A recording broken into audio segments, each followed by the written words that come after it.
Nessa época também em Itapetininga teve uma experiência muito interessante. Eu, por força das necessidades, me tornei radioamador.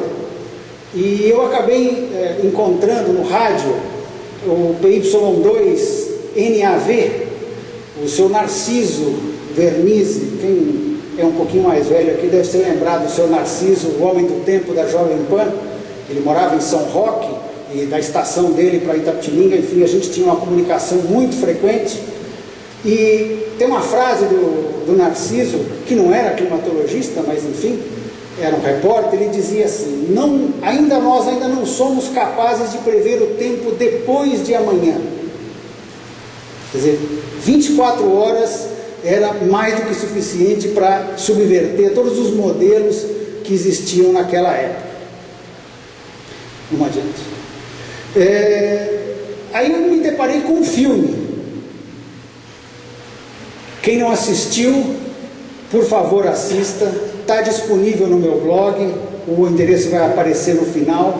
Recomendo a todos que assistam, muito interessante. Eu fiz legendas em português para esse filme. Eu mexi lá no YouTube, enfim, acabei entrando numa outra área. E criei um blog, né, que é A Grande Farsa do Aquecimento Global. Em 27 de março de 2008 eu coloquei esse blog no ar. Ele teve já mais de 53 mil visitas. Ele tem 87 posts, 144 comentários. E se vocês buscarem na internet farsa, aquecimento global, ele é topo da lista no Google. Bom, como que eu desenvolvi então esse meu trabalho, né? Fundamentalmente pesquisando na internet filmes, o próprio The Great Global Warming Swindle, Uma Verdade Inconveniente, Not Evil, Just Wrong, um filme que é inédito aqui no Brasil. A gente fez no ano passado, o Mark estava comigo na Casa do Saber, uma apresentação pública e grátis, né? Enfim, com um debate muito interessante, porque tinham 2 para falar pró, 2 para falar contra, muito interessante. Livros, né?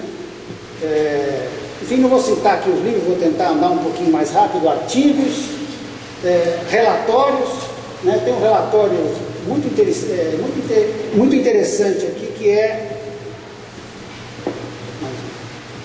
The Business of Climate Change, né? Esse relatório teve dois volumes publicados. Ele foi publicado pelo pessoal do Lehman Brothers. Quer dizer, eles não foram capazes de prever a própria quebra e queriam fazer previsões do tempo daqui a 50 ou 100 anos. Quer dizer, é um negócio complicado. Seminários, né? Participei inclusive dos 2 seminários aqui que o Mark organizou, muito interessantes, com Bjorn Lomborg e Patrick Michaels, estiveram aqui no Brasil. Ricardo Hausmann também esteve aqui no outro evento do CLP.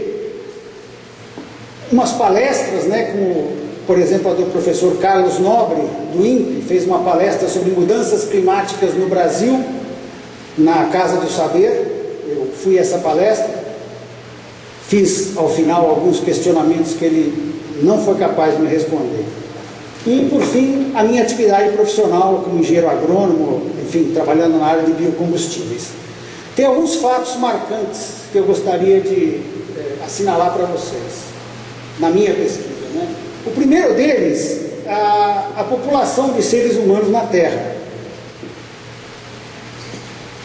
Bom, o contraste, não sei se dá para vocês verem bem aqui, mas isso é uma estimativa do World Odometers.info, está disponível na internet esses dados. Vou aqui grosseiramente, quer dizer, no ano 1 da era cristã, a população mundial era estimada em 200 milhões, né? E em 1500 ela era pouco mais de 450 milhões. E a gente vê, quer dizer, 1650 chegou a meio milhão, em 1804 a 1 bilhão, então demorou 154 anos para dobrar a população da Terra. depois em 1927 para 2 bilhões, em 1960, 3, quando eu nasci, né, a Terra tinha 3 bilhões de habitantes, em 75, 4, em 87, 5, em 99, 6, quer dizer, em 39 anos, tinha dobrado a população da Terra.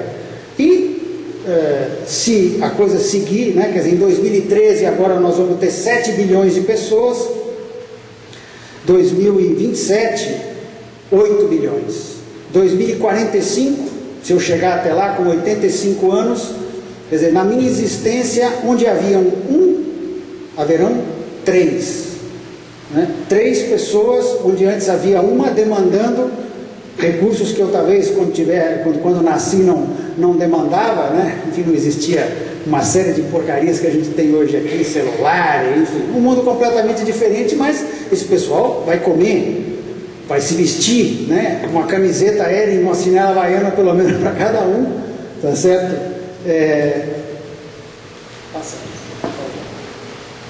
Um outro aspecto, enfim, que eu comecei a questionar, né? Eu sei que isso aqui vai ser abordado mais para frente aqui, então não vou me estender muito, mas basicamente também nesse período que eu estava abordando, os últimos 2000 anos, existe um consenso, se é que a gente pode falar de consenso nessa matéria, de que a temperatura média do planeta já foi mais quente do que é hoje e também já foi mais fria.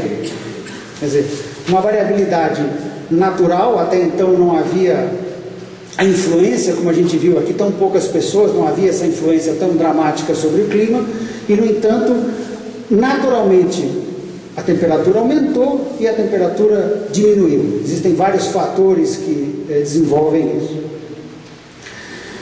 Tem aqui uma ilustração muito interessante, quer dizer, na segunda metade do século XX, segundo os cálculos oficiais aqui, oficiais da NASA, a gente tem que colocar isso hoje entre parênteses, a temperatura média subiu 0,4 graus Celsius.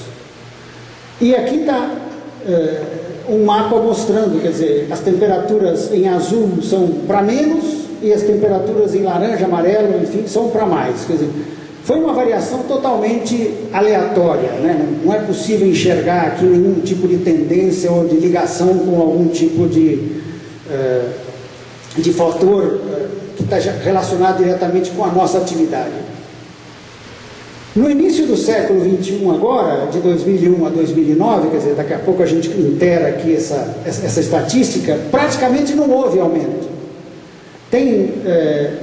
As variações foram muito irregulares, tanto no tempo quanto no espaço. Por favor. Então, mostra aqui, por exemplo, em períodos, né, de 2001 a 2009, dezembro, janeiro e fevereiro, não houve nenhuma variação. Quer dizer, esquentou em alguns lugares, como na Europa, a gente vê ali um aquecimento importante, mas em grande parte do planeta houve um resfriamento, né? E assim, eu não sei, Ricardo, a gente vai disponibilizar esse material depois para vocês, né? Eu vou tentar acelerar aqui, quer dizer, passa, por favor, tem mais 2, quer dizer, em outra época você vai descobrir que teve uma variação de mais 0,02 graus centígrados de elevação da temperatura, se é que a gente pode chamar isso de elevação.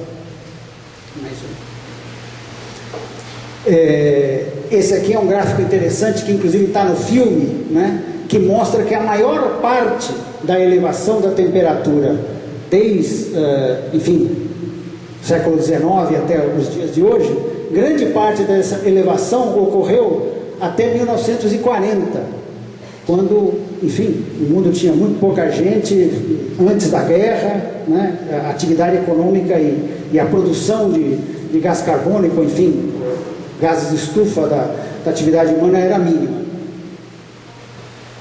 Derretimento ou congelamento, né? Então, a Universidade de Illinois tem o Departamento de Ciências Atmosféricas, o Grupo de Pesquisas Polares, Criosfera hoje. Coloca o gráfico aqui, ó. Então, no hemisfério norte, a quantidade de gelo que se forma sobre o oceano. desde 1979, que existem satélites rodando em volta da Terra e que fotografam dia a dia a calota polar do norte e do sul, né, e medem a superfície de gelo. Então a gente nota que, por exemplo, há uma variação de 15 milhões de quilômetros quadrados no pico do inverno, a 5 milhões de quilômetros quadrados no pico do que seria o verão no Ártico, né? Como todo mundo imagina que sabe, ainda mais no departamento de geografia, o Oceano Ártico, na verdade, não tem nada por baixo do gelo, é simplesmente uma calota de gelo flutuando sobre o oceano. No hemisfério sul, a gente vê a variação muito maior, quer dizer, de 16 milhões de quilômetros quadrados para 2 milhões de quilômetros quadrados. Por ano se derretem 2 Brasis, a superfície de gelo equivalente a 2 Brasis só no hemisfério sul, que se forma todo ano e que derrete todo ano também. Adiante.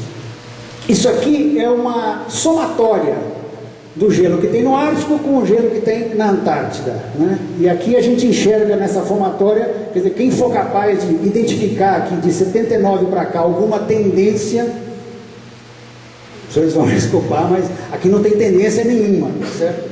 Existe uma variação cíclica natural, é inverno, é verão, é primavera, é outono, e é isso que a gente enxerga.